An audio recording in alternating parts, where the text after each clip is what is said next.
Hey friends, here we are continuing our journey through the book of Matthew, continuing to look at Jesus' adventures, his teachings, his healings, his encounters with people.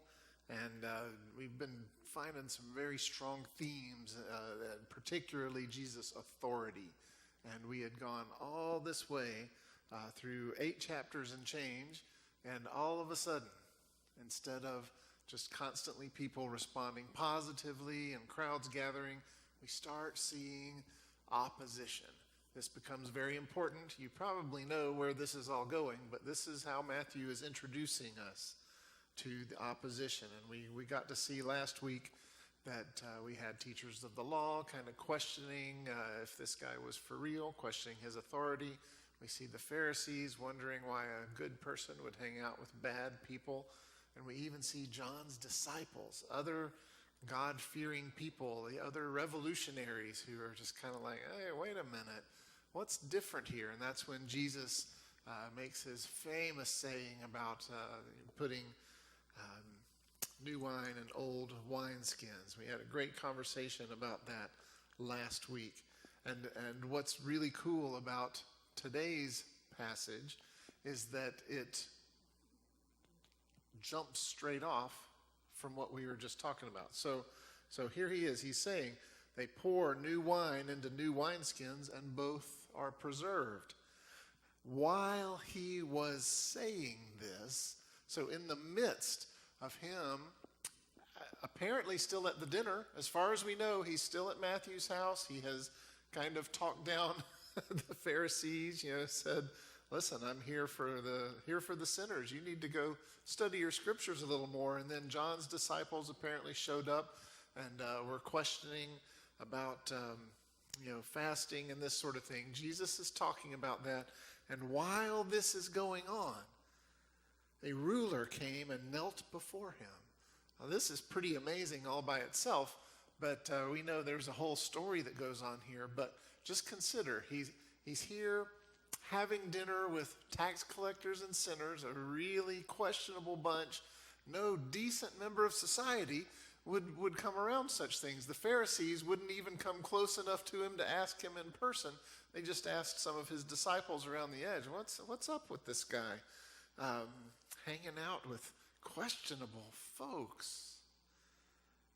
And this guy, a ruler, could mean a lot of things, but someone important in society, risked his reputation in front of Pharisees, and surely they were still there, in front of all these tax collectors and sinners, and in front of everybody, kneels before Jesus.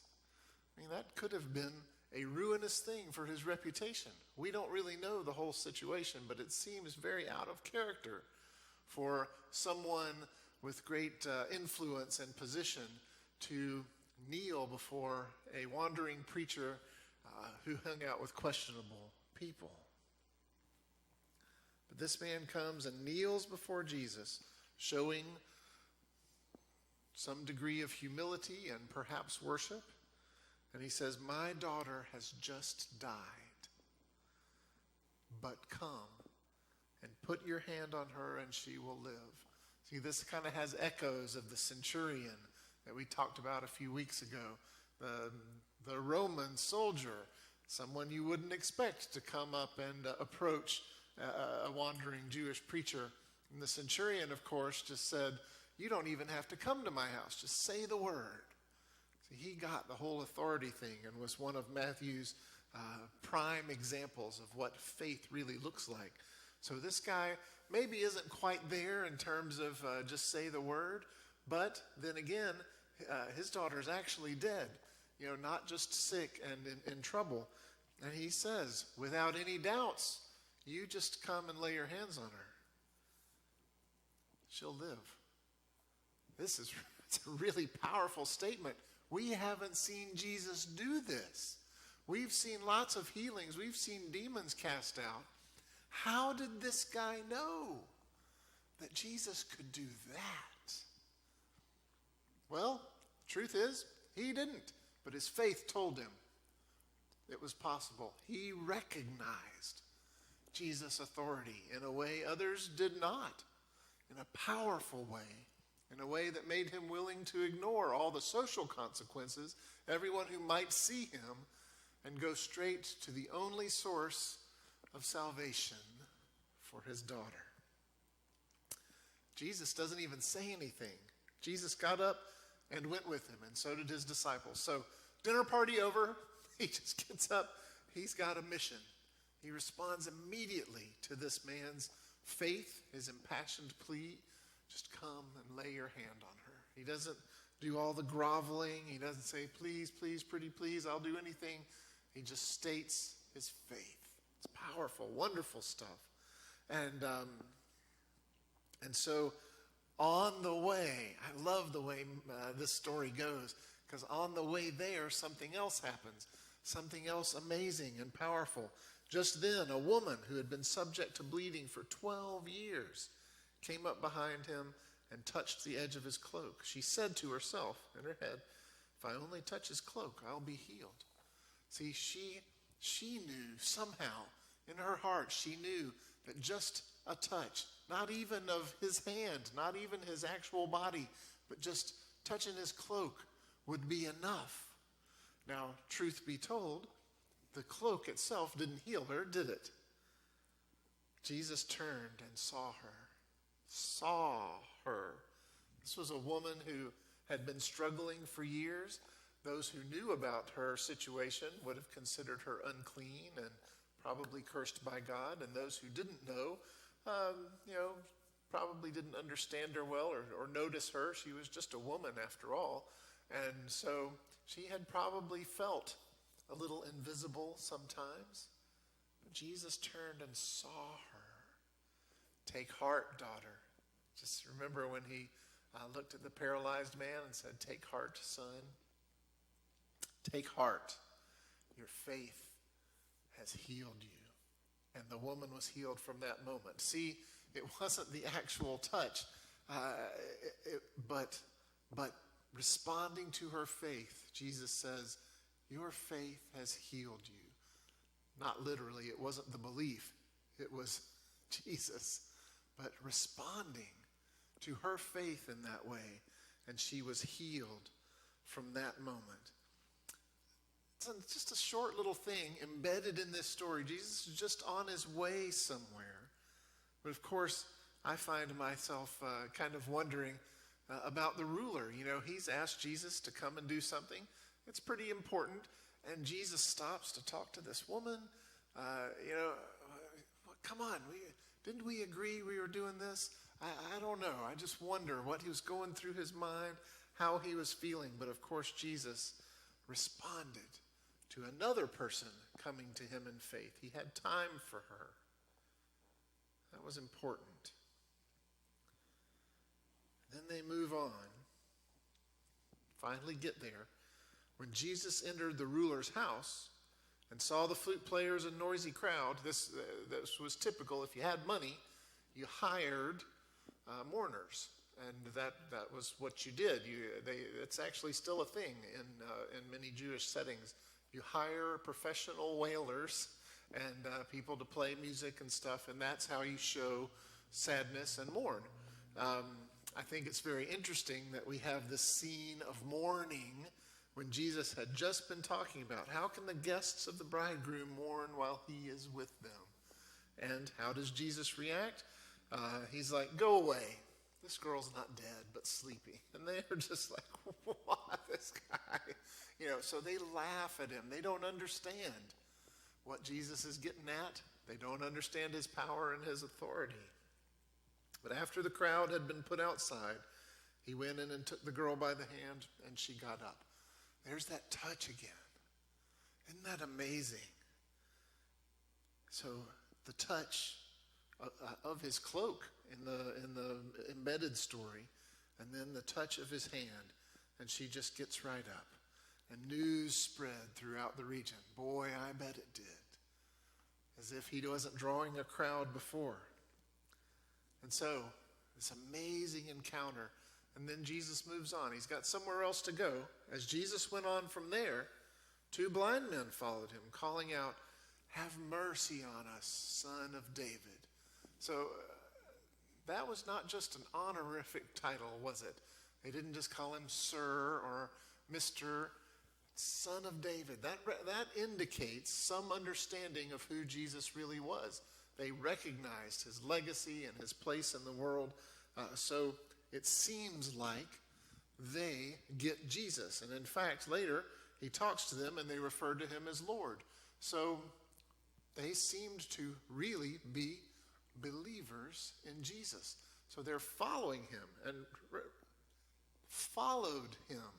Not like, oh, there he goes, let's follow. But didn't Jesus have followers? Don't we use that term? I think it's more significant than just a word showing that they trailed behind. I think they were followers. And I think they knew who Jesus was and simply knew they needed mercy from him. But he didn't respond right off. It's kind of odd. He hears them, surely. He even hears things people don't say out loud, but doesn't respond. He's on his way somewhere.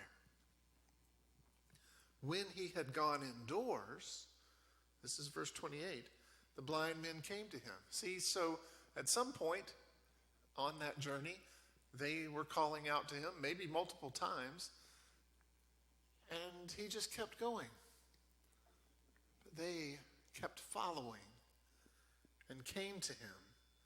And he asked them, do you believe that I'm able to do this? See, he didn't say, so what was it you were wanting to see me about? He knew exactly what was going on. He heard them. I wonder if they needed to show their persistence in some way. Just throwing that out there. It's interesting. Do you believe I'm able to do this? Yes, Lord. Believers, for sure. He touched their eyes. There's the touch again. And there's the power. There's the authority over all things. According to your faith, will it be done to you? And so I guess if their faith had been weak, they wouldn't have been able to see very well. But their sight was restored. So it appears that their faith was quite strong. They believed the same way that the woman believed, the same way that the ruler believed, the same way the centurion believed. They had a great deal of belief in Jesus. But check this out. Then he says, their sight was restored. Jesus warned them sternly, see that no one knows about this. Which is kind of a weird thing to say. Your sight has been restored. How are you not going to tell people about this? It was a hard thing to ask, wasn't it? Maybe a little unreasonable. I don't know. But what happens? They went out and spread the news about him all over the region. When I hear that, and I've heard it a lot of times, I remember it from Sunday school, and just thought, well, that's what you should do. Aren't we supposed to tell everybody what Jesus does for us? Well, yeah, but aren't we supposed to do what Jesus tells us to do and not do what Jesus tells us not to do? Which is more important? Which wins? In this case, they chose a good thing over the best thing. Spreading the word about Jesus, it's good stuff. But if Jesus says, don't tell anybody about this, isn't a direct command from the mouth of your Lord really the most important thing? I'll come back to that. While they were going out, so they're just on the way somewhere, a man who was demon-possessed and could not talk was brought to Jesus. So this was a person who didn't come of their own volition, of their own ability, like the others in this section of the story. And when the demon was driven out, no narrative, nothing about that. That's not really the point. The man who had been mute spoke. The crowd was amazed. And they said, nothing like this has ever been seen in Israel. If you can get a crowd saying things like that, they're pretty interested, aren't they? They are taken in. They are just so fascinated. They're amazed. They see authority and power they've never seen before. That sounds like people who are on the cusp of really engaging with who Jesus is. That should be a really exciting thing, right? If you were a religious leader and saw a huge crowd all kind of leaning in on belief and faith and starting to really think this could be a life-changing thing for them, wouldn't you be excited? Well, unless you had something to protect. Verse 34, but, the crowd was amazed, but the Pharisees said, it's by the prince of demons that he drives out demons. Ooh. So see, they couldn't really question his power. Everybody saw what he did. They couldn't question his authority to do those things. Everybody saw it. So they questioned the source. They tried to undermine what was so clear in front of their faces. What was going on there? Oh, man. I wonder if all of this is just one big illustration of what Jesus was saying when this section of the story starts. He is talking about new patches on old garments, new wine and old wineskins. And while he was saying this, this whole adventure begins. Are we not seeing here what happens when people are able to embrace the presence of the bridegroom, that God's doing a new thing, that everything's out of the ordinary now? The people who could embrace that came before Jesus, and their faith resulted in amazing things. There was forgiveness in our last week's story. There's healing. There's people's tongues being loosened, demons being tossed out. A girl raised from the dead. And then we're back. See, it's all these things illustrating people who are able to embrace the newness. And then it comes crashing to a halt when we get back to the general theme of chapter 9, which is opposition. We see Jesus' authority without question. We see how it draws people, how it moves people. And then it's like a double period, if there was such a thing, right at the end of this. Just a hard stop, because the Pharisees are like, but clearly this is a problem. They're not able to let go of their position in the world, how they understand God. They need those old wineskins to stay exactly like they are. And they are not interested in anything new. And so when they see God doing this stuff right in front of them, they see all the signs that everybody else saw, and instead of celebrating that God was doing a new thing by appearing on earth in flesh, they start fighting. They start undermining. They start attacking. And of course, that whole idea of by the prince of demons becomes very important as we move forward eventually to Jesus' trial. This is where that whole thing begins. And so there's so many big picture things. It's really amazing. But we see this idea of pursuing Jesus. Right? We see a ruler who finds Jesus, who comes and interrupts a dinner party, who in front of very important people perhaps risks his position in society to kneel before Jesus and ask for him to do something. And Jesus responds. And then we see this woman who risks probably being stoned or something similarly bad if the good people around her knew that she was unclean, and that she risked making a decent person unclean by touching them. Bad things could have happened, but she found him. She went to him in faith. And we see how that turned out. These blind men, they were followers. They followed Jesus. They didn't give up, even when there wasn't an immediate response. And they sought him out, and their faith resulted in their sight being restored. Pursuit of Jesus. It's important. Being a disciple isn't easy. We don't get everything right away. We have to really seek and pursue Jesus. There has to be effort and purpose in what we do. I need to make one little note here. Some people, kind of read this according to your faith will it be done to you. And it's easy to take that by itself and start looking at yourself or somebody that you know and thinking, well, goodness, I've had this problem, and I've prayed and asked God to bring healing to me, and it hasn't happened. Does that mean something's wrong with me? Does that mean my faith is just weak? I would not make it quite a one-to-one correlation, okay? Because there are people, you may remember the man that was brought to Jesus, and Jesus doesn't look at the man and see his faith. Remember this? He looked at the people who brought him and saw their faith. This mute person in this passage today, he was brought. We don't know if he believed anything. He didn't confess anything for sure. We know zero about what was going on in his head, and yet he was healed. So, yes, faith matters a lot. Our faith does connect to Jesus' ability to do amazing things. True.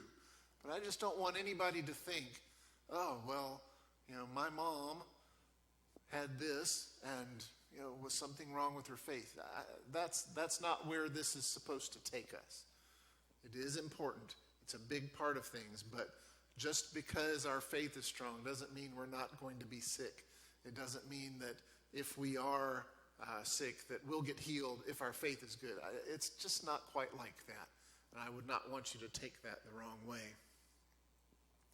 Last week, we talked a little bit about the need, and it's not a fun thing, but just our need to consider where we are in the Bible stories. And we like to think of ourselves as the people with Jesus. But being church people, being part of a religious establishment, we always need to consider that we might be the Pharisees in a story. And last week, we looked at the Pharisees are just kind of worried about things being done properly and maintaining dignity and not hanging out with unsavory characters. And that hit pretty close to home, because that does sound like the kinds of things that we do and teach our children about, and in the Baptist church often make a very big deal about. And so today, I just don't want us ever to be the people who see God doing something amazing and try to squash it because it's out of the ordinary, or that it's new, or that it departs in some way from our template of how we think God should work or how we think church should work. I mean, I've seen it, so I'm assuming you've seen it, but I know that good church people have seen something going on in their congregation and put a stop to it because it required something uncomfortable of them. I've seen it, and I think you've seen it too. Why do church people end up arguing over stupid things? Well, it's because sometimes we're the Pharisees in the story. And we may not outright accuse other people of being inspired by the prince of demons, but is it fair to say that within churches, we're not talking about unbelievers here, just within churches, there have been people who have vilified others or painted them as having negative motivations? Of course, that's a completely safe thing to say. We all know that. That's why it's uncomfortable. We don't like that. But we don't want to let our baggage ever turn us against what God is doing. We don't ever want to be that role in the story. Here's another neat thing. And thank you to my commentary writer, because I wouldn't have figured this out. But listen to this from Isaiah chapter 35. Strengthen the feeble hands, steady the knees that give way. Say to those with fearful hearts, be strong, do not fear. Your God will come. He will come with vengeance, with divine retribution. He will come to save you. Then will the eyes of the blind be opened, and the ears of the deaf unstopped. Then will the lame leap like a deer, and the mute tongue shout for joy. Yes. So whatever else Jesus is up to, he is fulfilling messianic scriptures from generations ago. He is doing exactly what God said he would do. That alone makes this an amazing part of the story. But again, going back to who are we in the story? We definitely don't want to be the Pharisees. We sometimes maybe we can strive to be that woman, to be that ruler who just have unquestioning belief that connecting with Jesus is the answer to whatever it is we're dealing with. Unflinching, unquestioning faith. We also need to consider the possibility that we might be like those blind people. They were following Jesus and yet were blind. And I'm stretching the metaphor a tad, but sometimes we look around and think, oh, people who don't understand Christ, they're flying blind. They don't have any sense of direction. There's no purpose in their life. But this is a warning that maybe sometimes even as believers, as people of faith, we could have blind spots. We could be moving blindly. And it's reconnecting with Jesus. It's seeking his mercy. It's exercising our faith that restores our ability to see clearly. We don't want to be people who say, oh, that could never happen to me. We want to be like the good examples of faith. Because see, we get kind of different levels, I guess. So first we get the woman and the ruler who show us what strong faith looks like. And then we get the blind men, and they have faith. They understand Jesus is the Son of David. They made a connection not everybody made. He was their Lord. They followed him. And yet, when he said, don't tell anybody about this, they went and did what they wanted to do. Whew. Yeah, that's an unhappy lesson, isn't it? We don't want to be the followers who don't obey. Jesus talked about that, and he's going to talk about it some more. It's about doing what he says. And then that sad, sad story, the ending of our arc for today. We have this amazed crowd, people interested, talking about it, seeing something that made them want to know more. And their leaders, by their unbelief, by their being stuck in the past, by fear, kind of squashed that. We don't ever want to be the people who put an end to potential faith, who hamper someone who's interested in Christ. That makes me feel a little ill just thinking about it. We should be the ones bringing people to Christ, encouraging that kind of excitement, showing our amazement over our God and what he can do so that others are interested.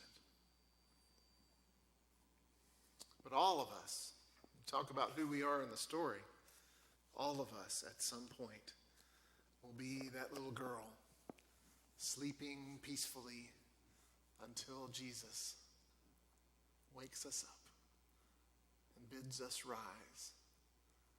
Oh, what a day that'll be. We will all gather around the throne that day together. May we just listen for the voice of Christ, wait for his touch, and we will rise.